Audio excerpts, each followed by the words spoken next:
Now we move on to our next speaker, Dr. Fakira Mohan Nahak. Fakir sir has been associated with this conclave since the beginning, and we have seen him coming here every year and putting in his best. He is having a PhD degree in journalism and mass communication from Berhampur University, Orissa. He's a postgraduate in environmental science and gold medalist in his second master's, MJMC. He started his career as a casual announcer in All India Radio during his college days. He's a broadcaster and worked with major television networks of India like ETV Network, Eastern Media Limited, News 18 Network, Z Media Corporation, etc. Presently, Dr. Nahak is working as the professor and director of School of Media and Communication, Manipal University, Jaipur. He is a professional storyteller, author, social researcher. He has edited and authored 8 books and hundreds of articles. He writes both in English, Hindi, and Oriya. Fakir sir, please continue with your session.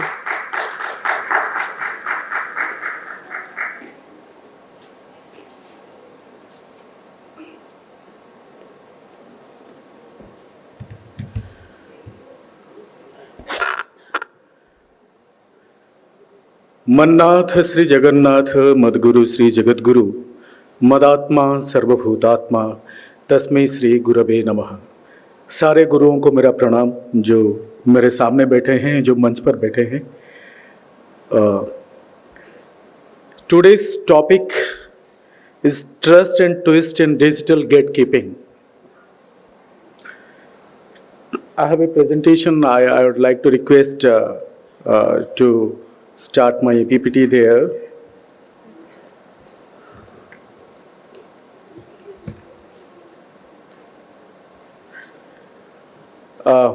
Before I start my presentation, I would like to tell you a story.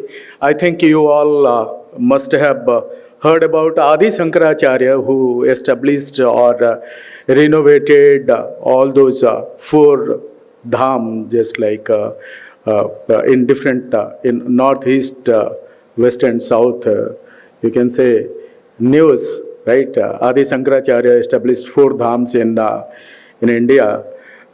When he visited for the first time, we all know that Shankar is the god for Adi Shankaracharya, but for the first time, when he visited Lord Jagannath and watched him and standing in front of him, it was his reaction, what he has written in Dhanyastakam, right? Sampurna Jagadeva Nandana Vanam Sarvepi Kalpadruma Gangambari Samastabari Nibaha Punyaha Samastakriya Vachaha Prakruta Sanskrita Shrutigiro Varanasi Medini Sarvavasthitirasya Vastru Vishaya Drishte Parabrahmani.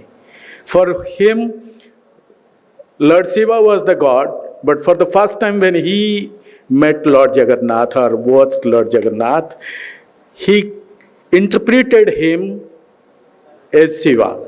He interpreted him, he interpreted the entire universe as if he is watching Lord Shiva in the form of Lord Jagannath. So my point is that when he interpreted, he put his views, not the news. There was no such gatekeeping.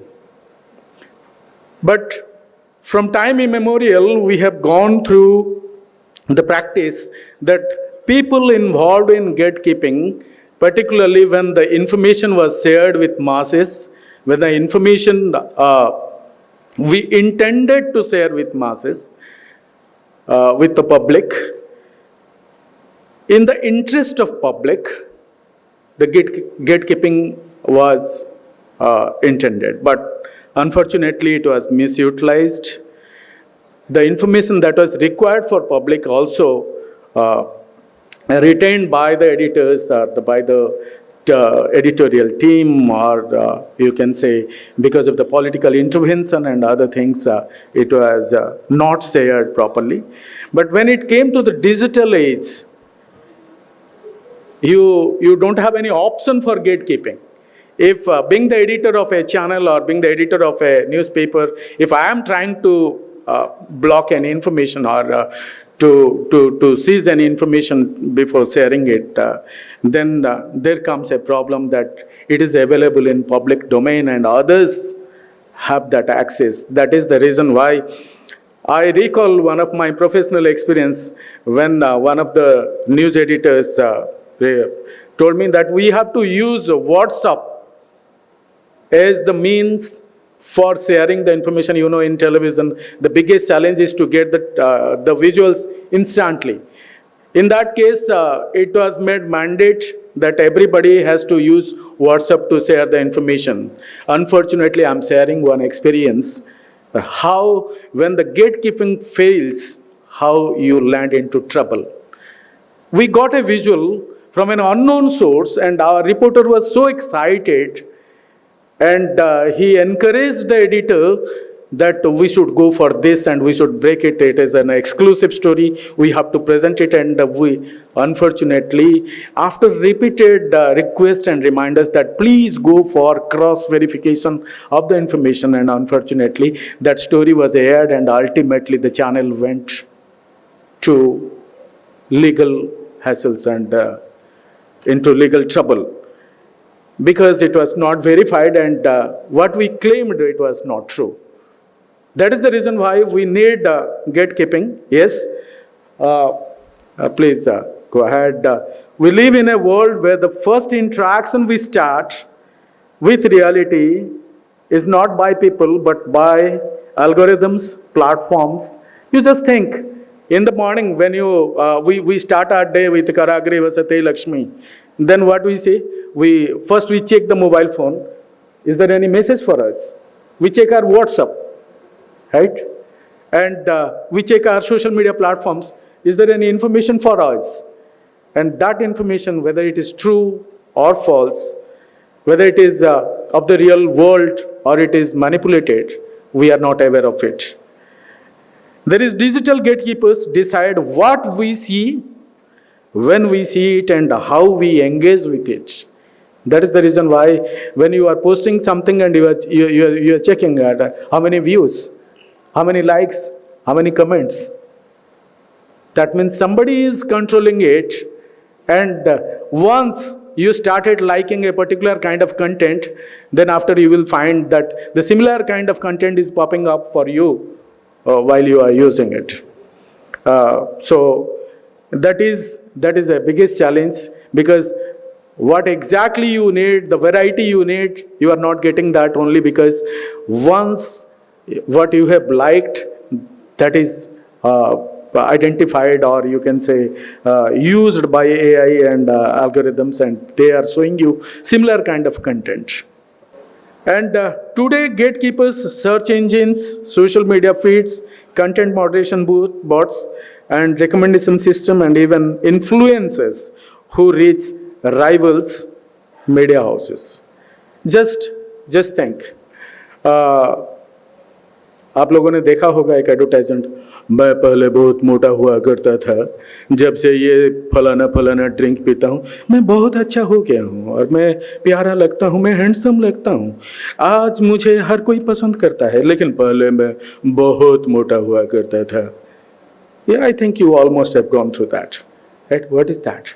They are trying to influence us, right? My friend is sitting there, he uses a beauty cream or a shaving gel or a hair styling, some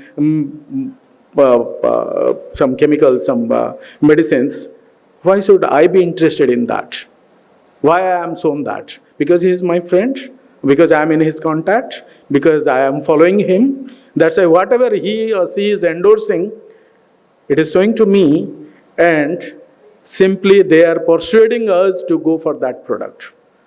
Whether we need it or we don't, we have never thought about it. That is the reason why the media people are also feeling envious about the influencers, those social influencers, right? So this system promises efficiency, personalization, speed, and convenience, but they also reshape our world through micro choices based on our preferences. Here comes the trust element.